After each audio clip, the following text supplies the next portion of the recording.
аз 1 январи соли 2021 маоши кормандону омӯзгорони донишгоҳи давлатии Хуҷанд ба номи академик Бобоҷон Ғафуров 10% боло рафт. Ин иқдоми шӯрои олимони донишгоҳ буд. Дар ин бора сармуҳосиби донишгоҳи давлатии Хуҷанд ба номи академик Бобоҷон Ғафуров Маъруфҷон Маҳмудов эттилоъ дод. дар заминаи пиёда сохтани сиёсати созанда ва маорифпарваронаи асосгузори сулҳу ваҳдати миллӣ, пешвои миллат, президенти ҷумҳурии Тоҷикистон муҳтарам Эмомалӣ Раҳмон, дастгириҳои пайвастаи Вазорати Маориф ва илми ҷумҳурии Тоҷикистон ва мақомоти иҷрои ҳокимияти давлатии вилояти Суғд дар самти баланд бардоштани музди меҳнати кормандони соҳаи маориф тибқи фармоиши ректори донишгоҳ шуро аз 1 январи соли 2021 музди меҳнати кормандону омӯзгорони донишгоҳи давлатии Хуҷанд ба номи академик Бобоҷон Ғафуров аз ҳисоби маблағҳои махсуси донишгоҳ дар ҳаҷми 10% баланд бардошта мешавад.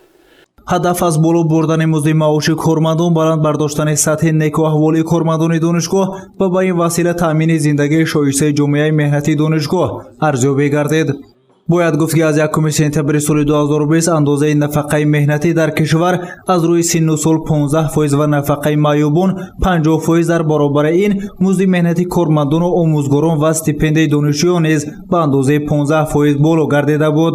имрӯз дар донишгоҳ беш аз 1400 нафар омӯзгорону кормандон фаъолият мебаранд ки музди меҳнати онҳо дар маҷмӯъ аз ҳисоби маблағҳои махсуси донишгоҳ ба андозаи 10% баланд мешавад.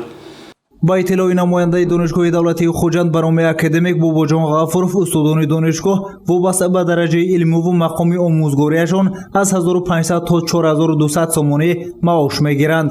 ин донишгоҳ яке аз 5 донишгоҳ донишкадаҳои олии вилоят ба ҳисоб меравад ки асосан кормандонаш аз буҷа маблағ гузорӣ мешавад. дигар донишгоҳу донишкадаҳои вилоят одатан худ маблағгузор буда донишҷӯён дар он ҷо тариқи шартнома таҳсил мекунанд. бархе аз донишгоҳу донишкадаҳои дигар дар вилояти Суғд низ дар баробари донишгоҳи давлатии Хуҷанд тасмими боло бурдани маоши кормандони худро доранд. ба маълумоти намояндаи донишкадаи иқтисод ва савдои донишгоҳи давлатии тиҷорати Тоҷикистон дар шаҳри Хуҷанд маоши кормандони ин боргоҳи таълимӣ аз моҳи сентябр 10% боло хоҳад рафт. акнун пас аз охир расидани моҳи январ кормандони донишгоҳи давлатии Хуҷанд ба андозаи 10% зиёд маблағи маоши худро хоҳанд гирифт. гузориши Саид Мухтори Саиданвар барои барномаи иттилоотии хабар.